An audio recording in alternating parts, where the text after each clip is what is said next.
Nunca imaginé que mi vida pudiera sentirse tan pequeña. Las deudas se acumulaban como un muro que me impedía levantarme. La renta vencida, la luz parpadeando, el refrigerador casi vacío.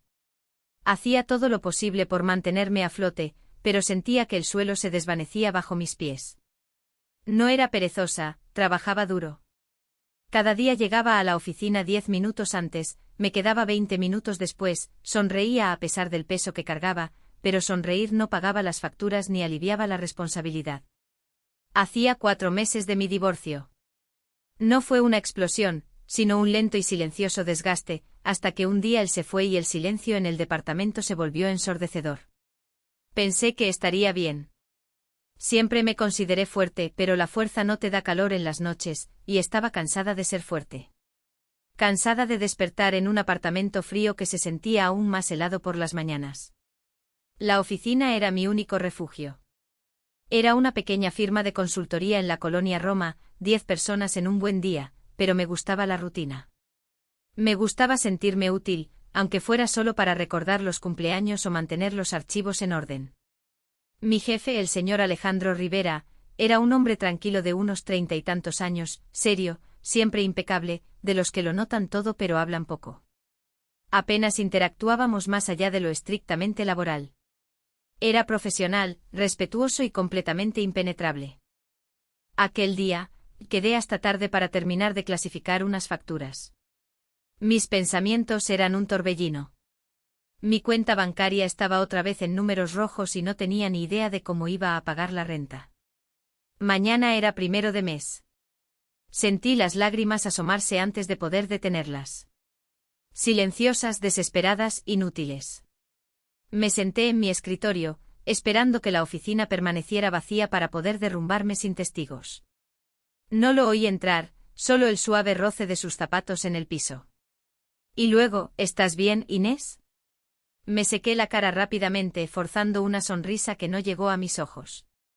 Solo estoy cansada, dije, esperando que asintiera y se fuera. Pero no lo hizo.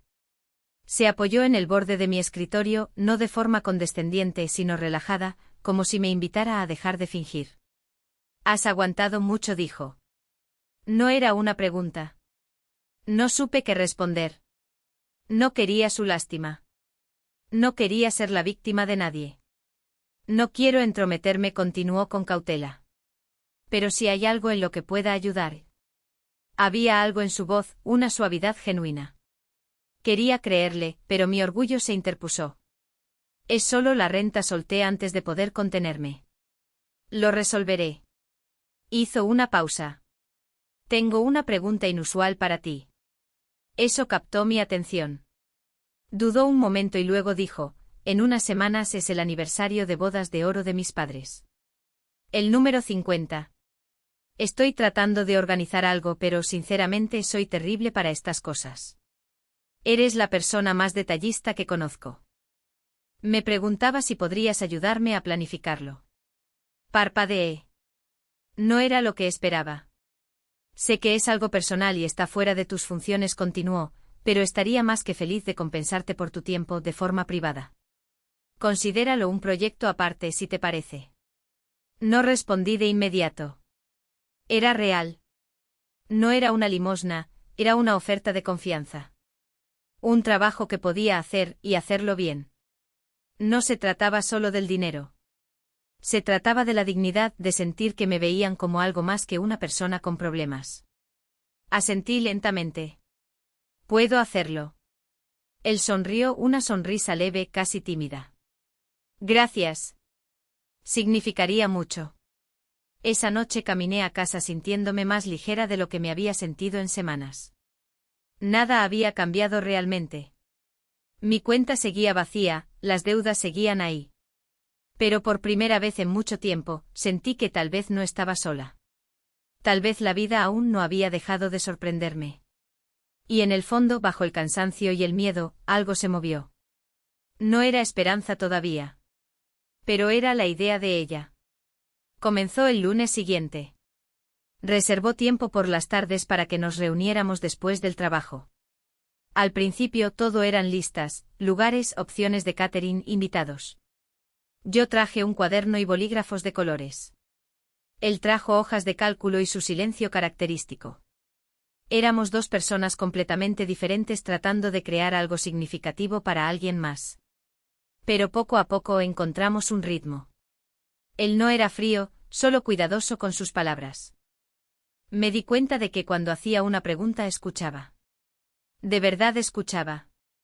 Por primera vez me hizo reír.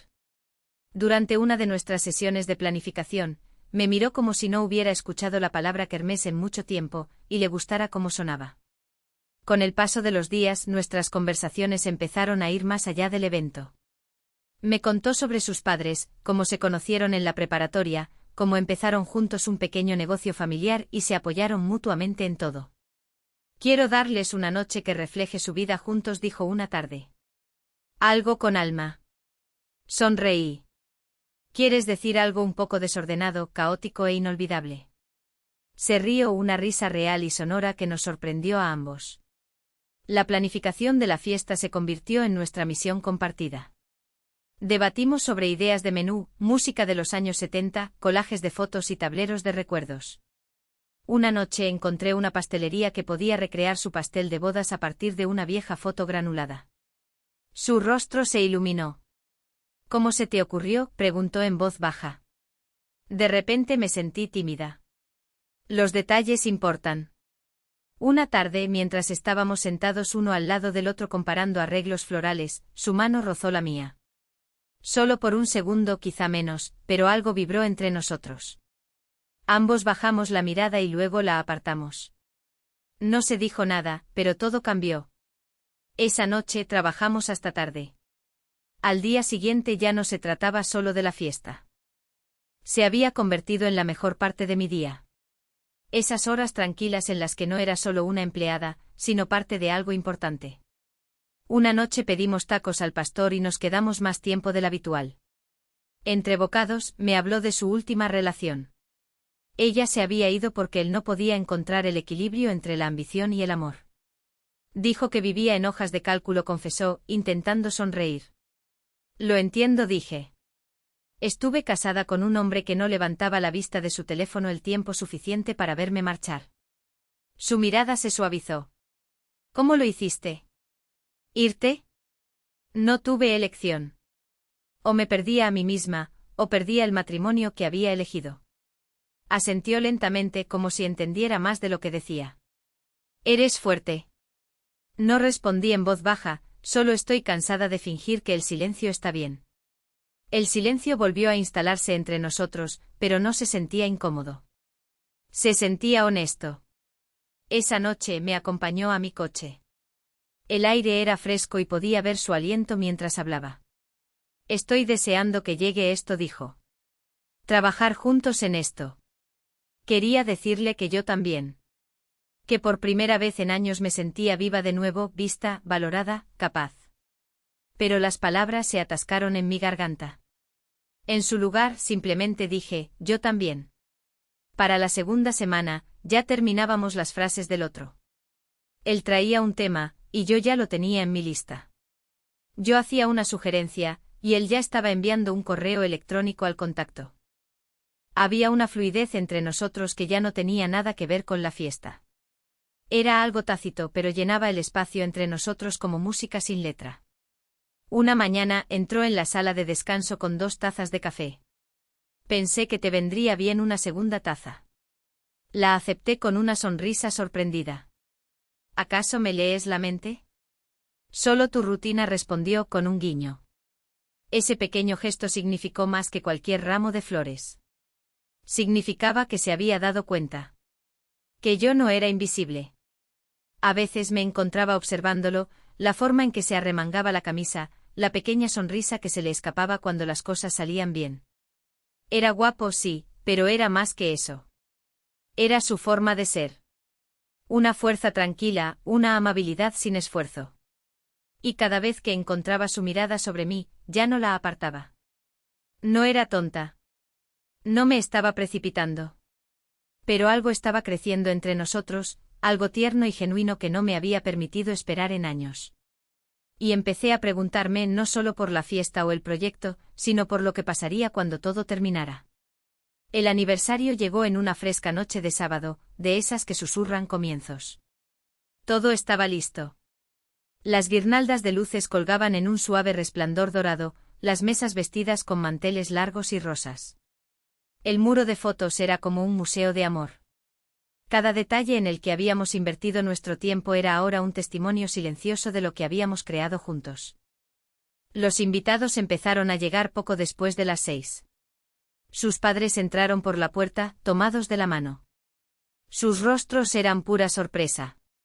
La música, la decoración, la presentación de diapositivas que habíamos montado habíamos capturado su historia.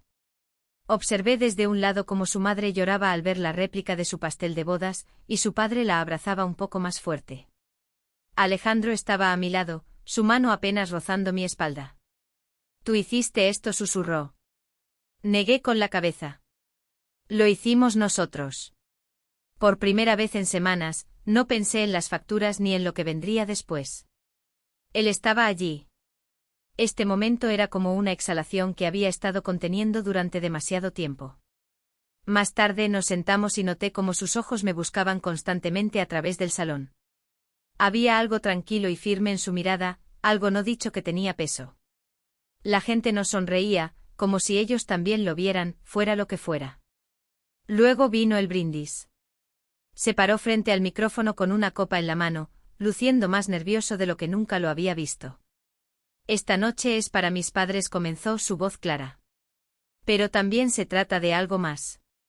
De reconocer a las personas que nos sostienen cuando ni siquiera sabemos que lo necesitamos». Miró directamente hacia mí. Esta celebración no habría ocurrido sin alguien que me recordó lo que significa preocuparse profundamente, estar dispuesto a escuchar. Alguien que me recordó que el amor no es solo algo que recordamos. Es algo que construimos todos los días. Sentí que la habitación se disolvía. Solo quedaba él, esas palabras y la forma en que se envolvían alrededor de mi pecho. No sabía qué hacer con todas esas emociones. Me disculpé y salí al pasillo, de repente sin aliento. Momentos después me siguió. «¿Dije demasiado?», preguntó. No respondí. «Lo dijiste todo». Nos quedamos allí con el corazón latiendo más fuerte que la música de adentro. Extendió la mano no para agarrar, sino para tocar suavemente mi brazo. «He estado pensando en lo que pasará cuando la fiesta termine», dijo en voz baja, y me di cuenta de que no quiero que esto termine. Lo miré. La pregunta que temía hacer ahora era inevitable. «¿Estás seguro?». Asintió. «Nunca he estado más seguro. Entraste en mi vida cuando no buscaba nada, pero de alguna manera, te convertiste en todo. No sabía que me faltaba algo». No respondí de inmediato. El peso de sus palabras llenó el espacio entre nosotros. Las dudas pasaron por mi mente. ¿Era solo el resplandor del proyecto, la euforia del éxito? Pero en el fondo, lo sabía. Porque me sentía segura con él. Reía más, me paraba más derecha, respiraba más profundo. Esto no era un rescate, era una conexión. Volvimos a entrar juntos sin tocarnos, sin hablar, pero el aire entre nosotros había cambiado. La gente bailaba. Su padre le guiñó un ojo. Su madre me abrazó como a una hija. Entonces la canción cambió, una vieja balada de los 70. Él extendió su mano. «Baila conmigo». La tomé. No hablamos mientras bailábamos. No era necesario. La forma en que me sostenía lo decía todo, gentil, pero firme. Una nota de pertenencia resonó en mí. Me apoyé en él y me permití sentir lo que había estado reprimiendo durante semanas. Cuando la canción terminó, no me soltó de inmediato. «Se siente como un hogar», susurró. Esa noche, mientras la fiesta se apagaba y recogíamos los restos de pastel y los manteles doblados, vi a sus padres bailando solos en un rincón. 50 años de amor, y todavía se abrazaban como si el mundo no hubiera cambiado. Fue entonces cuando me di cuenta de que el amor no siempre llega con fuegos artificiales. A veces llega silenciosamente a través de la planificación de una celebración, de conversaciones nocturnas, de un propósito compartido. Y a veces cuando crees que solo estás tratando de sobrevivir, la vida te envía a alguien que te recuerda cómo vivir. Los días siguientes fueron como despertar en una vida diferente, una donde todo parecía igual pero se sentía nuevo. El lunes por la mañana llegó como siempre, pero esta vez, cuando entré a la oficina, su mirada se encontró con la mía no con un saludo formal, sino con calidez. Había un entendimiento silencioso y mutuo entre nosotros. Algo había cambiado y ninguno de los dos quería volver atrás. No nos apresuramos a ponerle etiquetas ni a hacer grandes declaraciones. En cambio, dejamos que la conexión se profundizara a su propio ritmo. Encontramos nuevas razones para pasar tiempo juntos. Salidas por café que se convertían en paseos por el Parque México, actualizaciones del proyecto que se transformaban en conversaciones de horas sobre recuerdos de la infancia, desamores pasados y libros favoritos. No había presión, ni pretensiones. Solo dos personas redescubriendo la alegría en la presencia del otro. Un viernes por la noche, mientras estábamos sentados uno frente al otro en su oficina terminando unos informes, se reclinó en su silla y preguntó, ¿cuándo fue la última vez que hiciste algo solo para ti? Lo pensé. Ni siquiera lo recuerdo. Estaba tan ocupada tratando de sobrevivir. Él sonrió. Vamos a cambiar eso. Ese fin de semana, planeó un pequeño viaje a la costa de Oaxaca, a un lugar donde el mundo se ralentizaba. No había agenda ni prisa, solo mañanas tranquilas con café en el balcón, el sonido de las olas, miradas compartidas que decían más que las palabras. Risas que se sentían más fuertes a cada minuto. Hablamos de todo lo que nos asustaba, lo que queríamos, lo que habíamos perdido. Él admitió lo solo que se había sentido, incluso rodeado de gente. Yo admití que había dejado de creer que alguien realmente me vería por quien era. No como una carga ni como alguien que arregla cosas, sino como una mujer que merecía ser cuidada y amada. En nuestra última mañana allí, caminamos por la orilla justo después del amanecer. Tomó mi mano, no con un gesto dramático sino con propósito. No quiero ser solo un capítulo en tu historia, Inés dijo en voz baja. Quiero construir algo real contigo. Apreté su mano. La brisa salada me alborotaba el cabello. Nunca esperé esto, dije. No estabas en mis planes, se rió. Tú tampoco estabas en los míos. Pero tal vez las mejores cosas no se planean.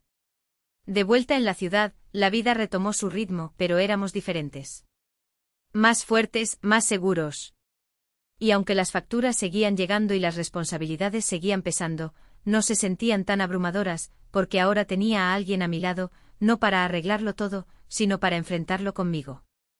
Ese mes pagué mi renta a tiempo, no solo por el ingreso extra del proyecto, sino porque había encontrado una nueva fuerza. Empecé a presupuestar mejor. Pedí un aumento, algo que nunca me había atrevido a hacer, y lo conseguí. Ya no solo sobrevivía, estaba construyendo. Nuestra relación no era perfecta. Había días de malentendidos, momentos de inseguridad, pero también había paciencia, risas y la voluntad de seguir eligiéndonos. Unos meses después, vi mi reflejo en el espejo y no reconocí a la mujer que me miraba. No porque se viera diferente, sino porque se sentía diferente. Más fuerte, más ligera, más feliz. Habíamos encontrado nuestro ritmo, no uno perfecto, sino uno real. No se trataba de quién salvó a quién. Se trataba de dos personas que habían vivido lo suficiente para saber lo que no querían, y que finalmente encontraron lo que necesitaban el uno en el otro. A veces por la noche todavía pienso en cómo empezó todo, con facturas en mi escritorio y un nudo en el estómago. Nunca esperé ayuda, y mucho menos algo tan extraordinario como el amor. Pero mirando hacia atrás, me doy cuenta de que tocar fondo fue la base para algo más grande. Él no entró en mi vida para salvarme. Entró para recordarme que podía salvarme a mí misma, y que quizás no tenía que hacerlo sola. Al final, esa fue la verdad más sorprendente de todas. No que me hubiera enamorado de mi jefe, sino que por primera vez en mucho tiempo, me había enamorado de mí misma. M.